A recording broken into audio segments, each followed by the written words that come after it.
ఇప్పుడు వ్యవస్థల్ని మార్చేశారు, వ్యవస్థల్ని మార్చుకున్నారు, వాడుకున్నారు, అరాచకం చేస్తున్నారు అంటున్నారు.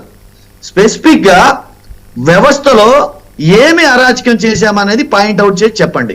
ఎక్కడ రూల్ అవుట్ చేశాము, ఆ రూల్కు ఒకవేళ మేము ప్రభుత్వ పరంగా మేము ఏదన్నా రూల్ అవుట్ చేసినా, ఆ వ్యవస్థ అవుట్ చేసినా దానికి జ్యుడిషియరీ వ్యవస్థ ఉంది.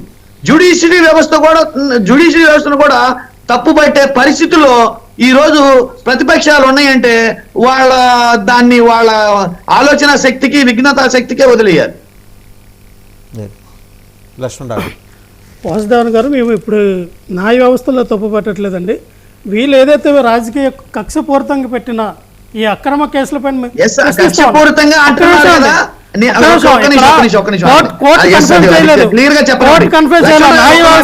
చంద్రబాబు నాయుడు గారు తప్పు చేశారు, చంద్రబాబు నాయుడు గారు 114 కోట్ల రూపాయలు అవినీతిగా పాల్పడ్డారు, ఆయన తిన్నారని కోర్టు చెప్పలా. కోర్టు మీకు ఏమైనా తీర్పిచ్చిందా? మీరు ఛార్జ్ షీట్ చంద్రబాబు నాయుడు గారు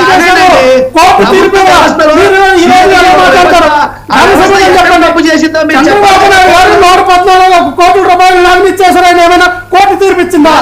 కోర్టులు ఇప్పుడు సిఐడి వ్యవస్థని మీరు తప్పు పడుతున్నారు. అది రాజ్యాంగం.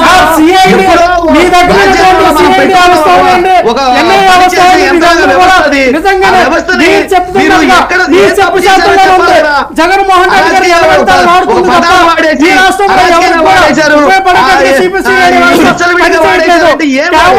రాజకీయ కక్షపూరితంగా మాత్రం వినియోగిస్తారు.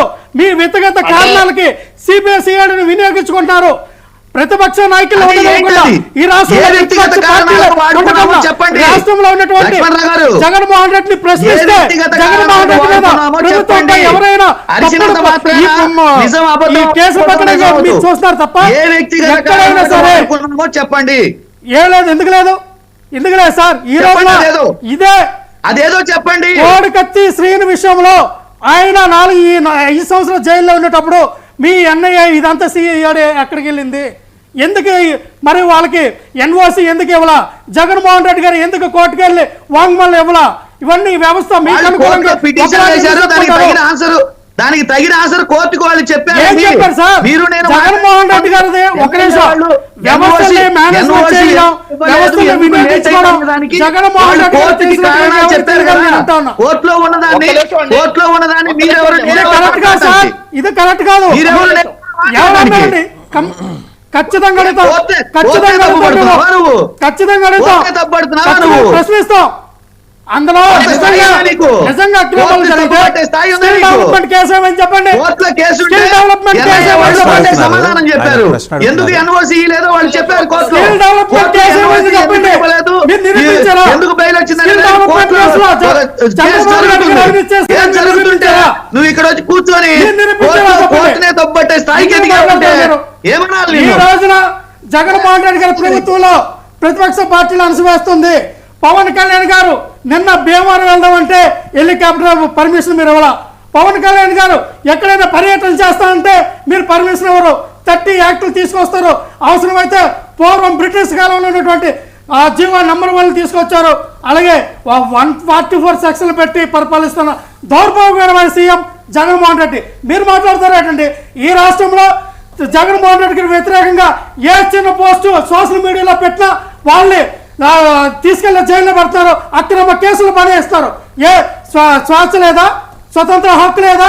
మాట్లాడే వాక్ స్వాతంత్రం లేదా? మాకు ప్రశ్నించే హక్కు లేదా? డాక్టర్ బిఆర్ అంబేద్కర్ మీరు రాజ్యాంగపరమైన బద్ధంగా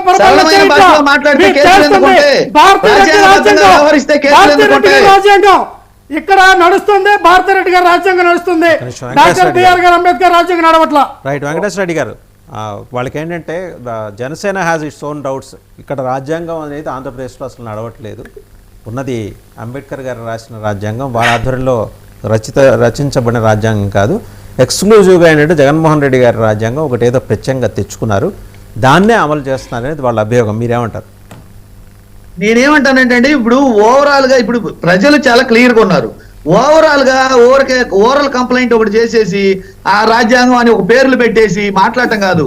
స్పెసిఫికేషన్ గా పాయింట్ వైజ్ గా ఫలాని విషయంలో ఫలాని పద్ధతిలో మీరు దారి తప్పారనేది మీరు వాడు చెప్పలేనప్పుడు అది ఎలా రీచ్ అవుతుంది అంటే ఇప్పుడు వాళ్ళు ఓవరాల్ గా ఒక అందమైన పదాలు ఒకటి క్రియేట్ చేసుకొని అరాచకాలు సృష్టిస్తున్నారని లేకపోతే జగన్మోహన్ రెడ్డి రాజ్యాంగం అని భారతిరెడ్డి రాజ్యాంగం అని మాట్లాడితే అది ఎట్లా నేనేమంటానంటే ఉన్న రాజ్యాంగంలో ఎక్కడ రూల్ అవుట్ చేసాం మేము, ఎక్కడ క్రాస్ చేసాం, ఏ పాయింట్ వైజ్ లో క్రాస్ చేసాం, దానికి జ్యుడిషియరీ వ్యవస్థ ఎక్కడ ఎక్కడ ఎలా పనిచేస్తుంది, జ్యుడిషియరీ వ్యవస్థ పనిచేస్తున్నప్పుడు ఇప్పుడు కేసు కోర్టులో ఉన్నప్పుడు కోర్టుతో వాళ్ళ తరపు లాయరు కోర్టులో పాయింట్అవుట్ చేసినప్పుడు దానికి తగిన ఆన్సరు ఈ వ్యవస్థ చెప్పినప్పుడు ఆ వ్యవస్థని ఆ కోర్టు యాక్సెప్ట్ చేసినప్పుడు కోర్టు ఈ ఆన్సర్ చెప్పినప్పుడు కోర్టు యాక్సెప్ట్ చేస్తే ఆ యాక్సెప్ట్ చేసిన విధానాన్ని కూడా వీళ్ళు తప్పు పడుతున్నారంటే ఏమనుకోవాలి?